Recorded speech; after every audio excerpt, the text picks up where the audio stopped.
Hello guys, and welcome back to my channel. Today I'm going to share with you guys my top 5 favorite powders.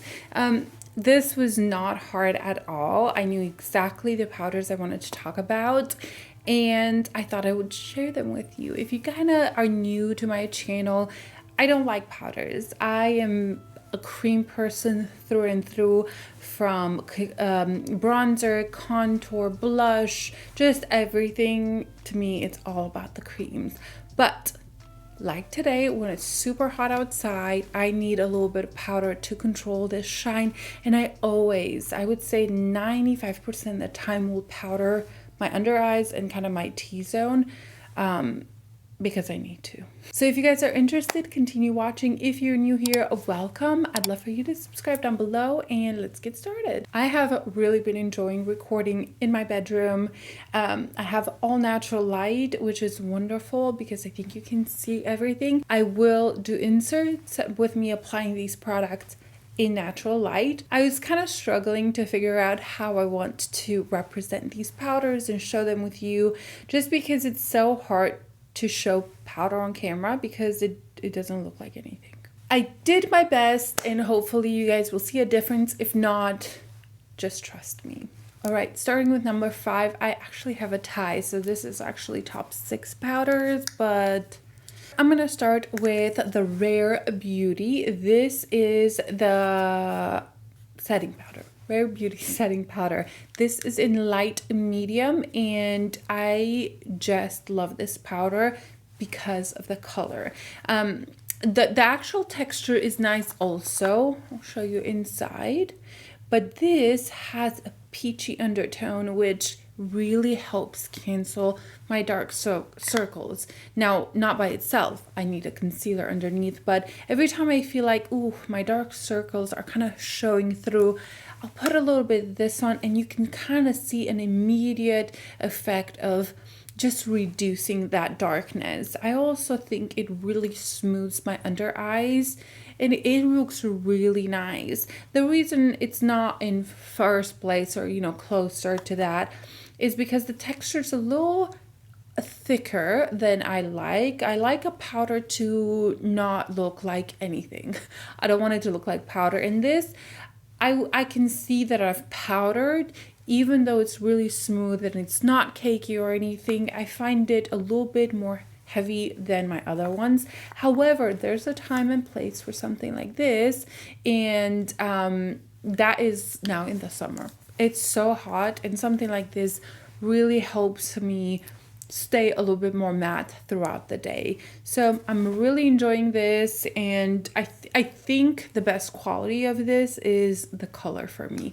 If I am fairer than now, which again, I'm a little bit bronzier, I'm outside all the time, this can look a little dark under my eyes. So, if you're fairer than me, I'm not sure that this will work for you. But for me right now, it's perfect. I also wanted to put the powder Saie here. This is kind of newer to me, and I've really been enjoying it, but it has its place. Like the Rare Beauty one, this can be very glowy and not set enough. Now, if you're a super dry girl, this is probably the best powder you could get. It has kind of a basic lid, kind of twisted, and then the lid has some holes, and the powder comes out from there. But this, when you swatch it, it has a glow to it, a really beautiful glow. I actually thought when I swatched it in Sephora first time that this was more of a highlighting powder, or like a finishing powder that has a highlighter. But once you put it on, it really, you don't see the actual shimmer. It's really smoothing. It has a radiance to it. But because of that, now in the summer, I find that it's not doing quite enough for me. So I tend to reach for another one now because I need to feel like my foundation will stay on, or concealer. But I see myself using this so much in the winter and in fall season when it's not that hot. But it has a beautiful finish. It does not look like powder. It looks like nothing under the eyes. So if you're on the drier side, this is perfect. Usually I will consider myself to be a normal to dry, very dry in the winter, but right now honestly I've been getting oilier, still normal with a little bit of oiliness, just in the T-zone. But the finish is very unique, very beautiful. I actually like combining this powder with the Saie concealer. Such a beautiful pair, and yeah, I love it. Moving on to number 4, and that goes to Charlotte Tilbury Airbrush Flawless Finish. This is an old favorite. I've gone through a couple of these. As you can see, this is almost gone, but I think this is my favorite powder on the go. This has a little bit more color to it, so you're gonna get a little bit of coverage. It's a very smoothing over the pores. It just like minimizes them, it blurs them, and I think it gives such a flawless effect. This right now definitely is a powder that I use quite often because it's a little bit on the matter side. So right now when it's super hot, it's really nice to have something like this because it really can mattify, you know, your T-zone without it being too drying. But in the winter, this can be a little bit much for me. However, now I literally have it in my purse. I like that it has a little mirror right there, and it's a very stable, good powder. I like that it has a little bit of coverage in it. So if I wear a lighter concealer, setting it with this looks really beautiful. And also you can definitely set your whole face, which I never do, but it's a good staple product. And I love the packaging. I love that it's thin, it's on the go, and yeah. Number 3 goes to this one right here. This is the Makeup Forever. Now this is the Ultra HD Microfinishing powder, loose powder. I bought a different one thinking it was this one, and I just wanted to make sure you guys know the actual name. This is very light in texture. This is the kind of powder that I would say works in the winter and summer for me. It is such a stunning basic powder, and that may sound, you know, mean, but it's a good thing. I love the packaging also. This has a mesh in there. So it's kind of nice because you can grab the product without making a ton of mess. But this feels like silk. This is so extremely finely milled, and it is perfect. If I need to set under the eyes, I go for this one. If I need to reduce the oil, I go for this one. If I'm a little dry, I can still go for this one. This is an overall great powder to have. I have mine in the smaller version, which I really like, but I can kind of see that I've used quite a bit. It also fits so nicely in my makeup bag. This is Lisa Eldridge, everybody knows, but you know, it fits really nice in there.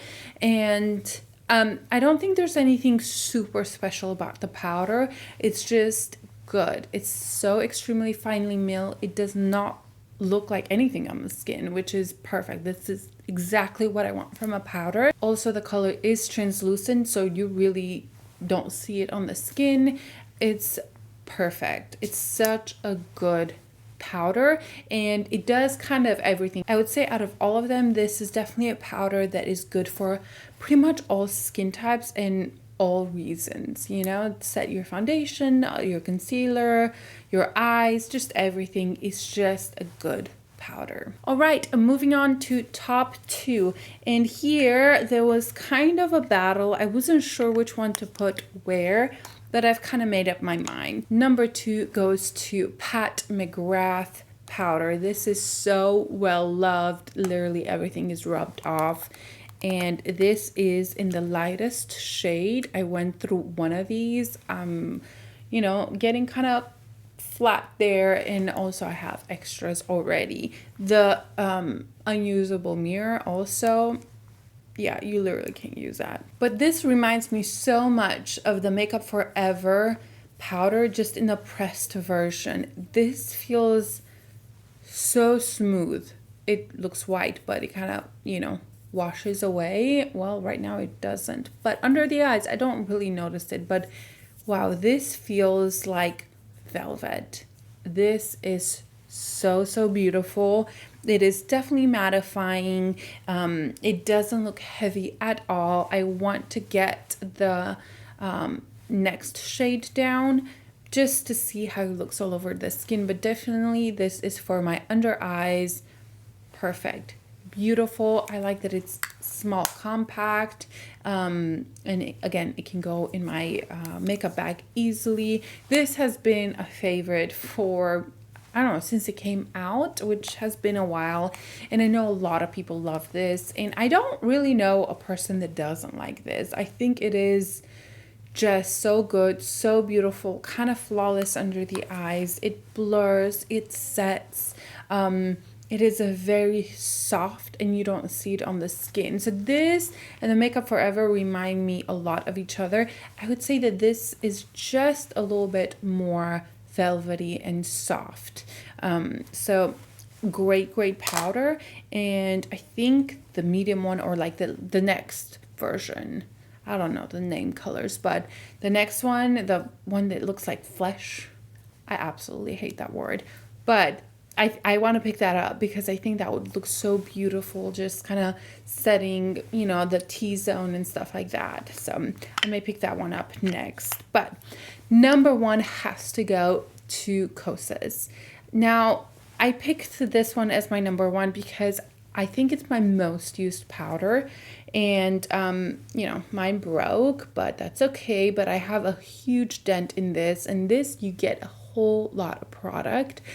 And out of all of these, this has a decent coverage. I have mine in the shade Breezy, but this does something to my skin. It leaves a radiance to it. It's not super mattifying, but it sets the concealer, but also there's a blurring and smoothing effect on this. It has slight glowiness to it without being too glowy. It's not like the Saie powder. That one is like super glowy, so you can see. This is just perfect. It's just my favorite powder that I own. And I heard the new Westman Atelier is very similar to this one, and I want to pick it up, but it's so expensive. I think it's $75, and I heard that they're kind of similar. Now I'm a huge fan of Westman Atelier, so I think I'm eventually going to pick it up. But right now, I'm struggling spending that much money.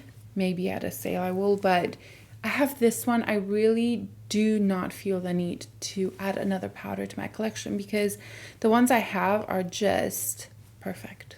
I am having a hard time explaining the difference between these powders because they're all beautiful, finely milled, and just, you know, blurs the pores and everything, but I use them kind of differently. But this one out of all of them, I would say has the most natural finish. It doesn't make you too matte, so if you have radiance underneath, it kind of lets it show a little bit. It blurs the pores. It's just such a good overall powder. I hate the packaging.